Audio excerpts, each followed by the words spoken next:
Bunga ng aking pawis, bunga ng aking sipag.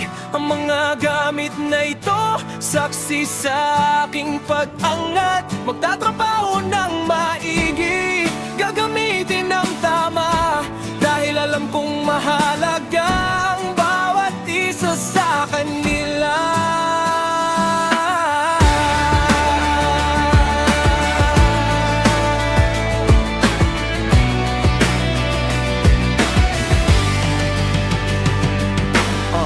Araw at gabi akong nagtiyaga, bawat kusing at barya ay inipon at tinalagaan. Hindi madali, puno ng sakripisyo para lang mabili ang matagal ko nang inaasam na gamit. Pinagbaguran ko ang bawat sentimo mula sa pawis at lakas na inilaan ko. Nagtiis ng hirap, minsan ay kulang pa pero hindi ako sumuko. Patuloy na lumaban at kumayot. Ito ang mga gamit, ang mga power tools na hawak ko para sa gawang kahoy, bakal at anumang kailangang ayusin.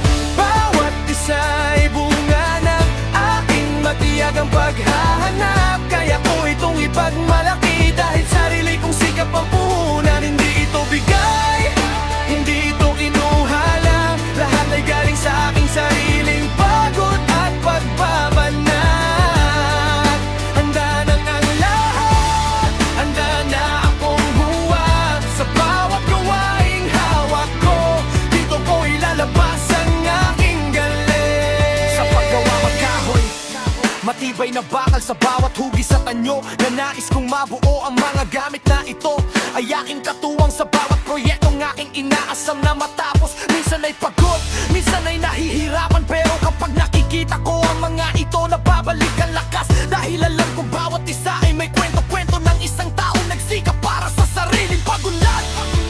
Ito ang mga gamit, ang mga power tools na hawak ko para sa gawang kahoy, bakal at anumang kailangang ayusin. Bawat isa ay bunga ng aking matiyagang paghahanap. Kaya ko itong ipagmalaki dahil sarili kong sikap ang puhunan. Hindi ito bigay, hindi ito kinuha lang, lahat ay galing sa aking sariling pagod at pagbabanat.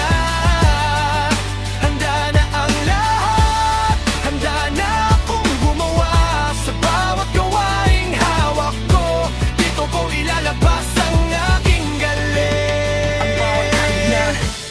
Bawat kagamitan ay hindi lang bagay, ito ay gantimpala. Patuloy na kapag nagtiga at nagpumilit, makakamit din ang lahat kahit na pa katagal. Ngayon ay mayroon na akong kakayahang lumikha mula sa simpleng material, nagiging gawang mahusay. Ito ang yaman na akin talaga, na kailanman ay hindi ko ipagpapalit sa iba. Bunga ng aking pawis, bunga ng aking sipag, ang mga